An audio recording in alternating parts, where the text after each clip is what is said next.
What's up, guys? Just a heads up before we get into this episode. To get your hands on your personalised 12-week calisthenics program, go to morethanlifting.com/2019. £50. We'll have a quick coaching call to go through all your goals and what kind of level you're at, and to help me build the program out and make sure it's good for you. Then I build a nice 12-week program for you to help you achieve your goals this year, okay? Get your hands on it, go to morethanlifting.com/2019. Alright, now let's get into it. Yo, what's going on, guys? Rhys here from More Than Lifting with the More Than Lifting podcast. Conversations about calisthenics, bodyweight training, gymnastics, all that good stuff. I'm Rhys, a personal trainer from the UK and founder of morethanlifting.com, and in this episode we're going to be going back to basics, talking about low-level stuff and the foundational movement patterns that that basically form the basis of all of your training, all your strength training, particularly your upper body stuff. Alright, basically that's it. Alright, guys, this episode of the podcast is brought to you in partnership with Onnit Labs, and you can get 10% off all their supplements if you go to morethanlifting.com/getonnit. And that is an affiliate link, so I will get a small commission if you do purchase anything through that link, but it doesn't affect your discount. 10% off all Onnit supplements. Go to morethanlifting.com/getonnit. Alright, anyway, I spent, if you keep up with the podcast, then you know I spent a lot of time last year injured, all right? And that's because I was trying to do too much stuff, and I was trying to rush, and I wasn't letting myself kind of recover properly, all right? I learned a lot about rehab and fixing problems, and yet I've still spent the majority of my time injured, and it's a pain in the ass. Well, not the majority of my time, but, too much for anyone's liking, let alone mine. So, basically, right now, I'm kind of working this shoulder injury a little bit. I'm back to training again, not full strength, which is just a shame, but it's just, I'm really taking it slow, really working on low-level strength stuff, like not going crazy now that I can train again, not going mental and doing like loads of muscle-ups and like lever stuff and that. I'm keeping it nice and simple, focusing on the basics, focusing on low-level conditioning stuff and the main movement patterns and stuff like that as well. So that's basically what we're going to be talking about in this episode. All right, and so that's it really. See you next week. No, I'm only kidding. So the basics, calisthenics, right, bodyweight training is basically just 3 exercises. Okay, it's really 2 exercises. It's 3 exercises. All right, and these 3 exercises are really like pull, push, and like leg stuff, really, arguably. I mean, there's core in there as well, and you've got like your holds and your levers and stuff, but like that's really all developed by pushing and pulling, so then it only really leaves legs. So really it comes down to those 3 things. So if you're working all those 3 things, then that's it. Ultimately, you could just do that stuff, and you can push and get as hard and crazy as you like, but it tends to just be like you start with like push-ups and rows for your push and your pull, and then you'll do like bodyweight squats, like lunges and jump squats and stuff like that to build up your legs. And then as you progress through, as you get stronger and you start mixing in some variations and stuff, you'll start looking towards the level 2 exercises, which are like your pull-ups, your dips, and then somewhere around there you'll get like single leg squats, pistol squats, shrimp squats, and other exercises like that. Other exercises like that tend to be more advanced. All right, and when you first start doing your pull-ups and your dips, you really want to be doing like assisted pistol squats, or if you have to work on your lower body, like your mobility and your muscle activation, which a lot of people do just from sitting down loads like all the time for like 10 years, 15, 20 years or whatever. You've just been sitting down, your legs haven't been working too hard, so often you do have to work on that kind of stuff, which sounds like it's going to take ages and it's a pain in the ass, but actually it's not too difficult, and you can really like see massive results in leg stability and mobility really fast. All right, so don't let that kind of deter you. When you're doing your pull progressions and your dip stuff, you'll be doing like assisted squat, like assisted single legs and stuff like that, which is basically where you just hold on to something. So you work the mobility, you work the full range of motion still, or as good as you can. And you're not doing it freestanding, so you've got something to hold on to. And just having something to hold on to is like when someone's spotting you, it just makes it so much easier. All right. So it helps you like not focus on the stability part and like the balance part, but it helps you just dive straight into the strength, and you can get your reps and work on the movement And yeah, the progressions for it as well. Obviously, it's not like you just do assisted and that's it. There are other progressions for like single leg, like pistols and shrimp squats and stuff, but we're not going to get into that right now. Okay. But yeah, that's basically it. I mean, when you get to your pulls and you get good with your pulls, you can start doing different variations of pull-ups, you know, and the same with your dips. You can start doing like your wide pull-ups, your close grip. You can start doing like single bar horizontal dips, they're also called, like, or just your regular parallel ones. You can start doing like weighted stuff as well, obviously, like using a dipping belt, or like a what's it called? I forgot. Weighted vest, there we go. Or however else, like ankle weights and stuff like that. You can really start pushing the strength element that way and like just cranking up the weights, or you can start doing like the variations. You can do your wide, your close grip kind of stuff, and your simple variations, but then you can move on to more advanced stuff like typewriters, Russian dips, Korean dips, like archer pull-ups. You got like your one arm pull-up obviously down there somewhere, and around there you're going to be looking at like your one arm push-up and stuff like that, one arm rows as well. And yeah, it really just goes kind of crazy. But it's not always that simple, all right? Because there are other parts that there are other things that you want to be working with as well. So for core stuff, general shoulder strength and stability, I always recommend doing like hanging leg raises, right up to the bar, like toe taps, a lot of people call them. I just call them hanging leg raises because like just get up to the top, all right?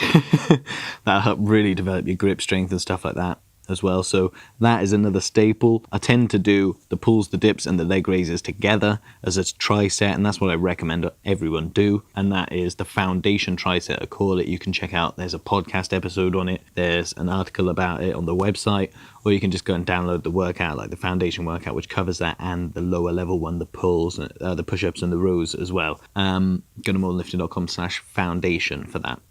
Yeah, so that basically is the main part of your training. As you get better, you'll start to move on your variations. You'll start to be thinking, oh yeah, I want to do like my L-sit. Maybe I want to work on a handstand or something. So you might want to be doing like handstand skills and other kind of skill training, like inversion stuff, like crow stands, handstand push-ups, and maybe like some planche stuff just to be awesome. Maybe you want to work on some skills, but you can kind of do all that stuff after you've got the strength part down, which is like when you get those pulls, those dips, those leg raises. Then you can start thinking about the more hardcore stuff, because you're simply like, you're not really going to be that very good at doing that kind of stuff first. You need to build the strength first to be able to do the skills. You can't just jump in on front levers. Like, front levers are awesome because they're hard. If they were easy, everyone would be able to do them and it would just be like nothing. You know what I mean? Everyone, oh, it's just another front lever. The same with handstands. Like, if handstands are really that easy, then literally everyone would do them. But you just go anywhere and start doing handstands and people will be like, oh my god, you can do a handstand? It's difficult. So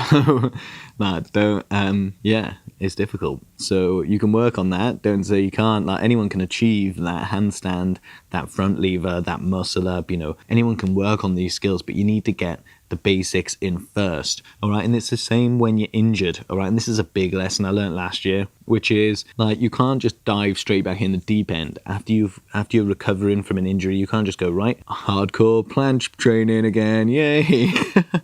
You need to, especially with something like rotator cuff, a shoulder, serious shoulder injury and stuff. You can't just jump straight in and start going, right, planche stuff, front lever stuff. All right, you've got to work back, all right, because your body is still recovering, even when you can do it. All right, your bigger muscles can compensate for a lot of that movement. So you might find you can do like pull-ups like quite soon after an injury, but that doesn't mean that the smaller, deeper tissue in your joints and in your body just in general aren't still injured, recovering, like suffering in some way, inflamed or torn or whatever. So don't dive straight back in on the crazy stuff, all right, because you'll just injure something else compensating for it, or you'll just injure that more, and we don't want either of those things to happen. So instead, take your time, you know, do your rehab stuff, do your mobility stuff. You still want to do some training, so do lower level stuff that's easier, you know, start with your push-ups, do loads of push-ups. It's not really time to do hardcore strength stuff because you're still recovering. So instead, work on that, work on some variations, you know, do lower level conditioning variations of the more hardcore stuff, like do typewriter push-ups, typewriter rows. All right, it's not too strenuous. You can do like a high rep count, so that'll help really work on your joints as well and work on the deep deeper tissue. All right, you do that by doing things like around like the 20 to 50 rep range even. And I'm not saying you got to do 50 push-ups in a row or anything, but 20 is not so unreasonable, especially if you can do things like front levers and that you've obviously got past that point where push-ups are particularly hard. So so start there, go back to the basics. This is what I'm doing at the minute, and it's been really good for me, and it'll be really good for you guys as well if you're ever in a similar situation to this. All right, it's good to just go back to the basics, start low, work on your stability, work on your low level kind of conditioning, coordination, balance, stuff like that. It's the perfect time to do it, and it will, when you fully recover and you do go back to your more hardcore stuff, you will be even better than you were before your injury, because you will have spent the time building that stability again, and you'll push that further than you were before your injury. All right, that's the beauty of doing the low level conditioning stuff, and plus that stuff still gets you knackered. All right, it's not like you're having little pussy workouts or anything. Like, do an hour of like flutter kicks and like front bridge raises and back bridge raises and stuff like that, and then the 100 push-up challenge, and tell me that shit doesn't fuck you up, because it absolutely does. All right, it doesn't matter what level you're at, it'll still get you, because you're still doing the movement, you're still doing the reps, it's still working your muscles. All right, guys, don't be scared to do lower level stuff, especially if you're recovering from stuff. Lower level skill stuff, this is like crow stands are great, like L-sit stuff if you're beyond that, particularly basic movement patterns like your push-ups, your rows, pull-ups, dips, if you're kind of at that kind of level where you can do higher rep ranges of that. But ideally you want to start on the lower level stuff. So don't jump into the pulls and stuff. Like, do rows, do push-ups, it's not going to kill you. Do flutter kicks, do front bridge raises, like when you're lying on the ground you push up into a front bridge, or back bridges even, or even like side plank raises and things like that are really, really good. All right, this stuff, I know you see like, it's like all that bodyweight stuff, work out in your home, like all that kind of, and you look at the workouts and you see the ads and that on Instagram and you're like, what, that is so like, it's just, that's not like a high level of but they were like, who is that aimed at? That's aimed for like, that's just aimed at the masses. Well, these aimed at the masses type exercises are actually really good still. Okay, just because it's not hardcore calisthenics stuff all the time doesn't mean that you're not benefiting from it physically. And so get on it, don't be lazy, do the more basic stuff as well, even if you just do it as finishers at the end of your workouts when you do all your hardcore stuff, and then all your high level skills, all your like your one arm pulls or whatever beast shit you've got under your belt. Then do the conditioning when you're finished, just before you go in for a shower or pack in your session. Like, do some lower level stuff, do some conditioning work, because it will help you so much, and it'll be so much harder when you do it at the end of your workout as well, because you've just done all that other stuff.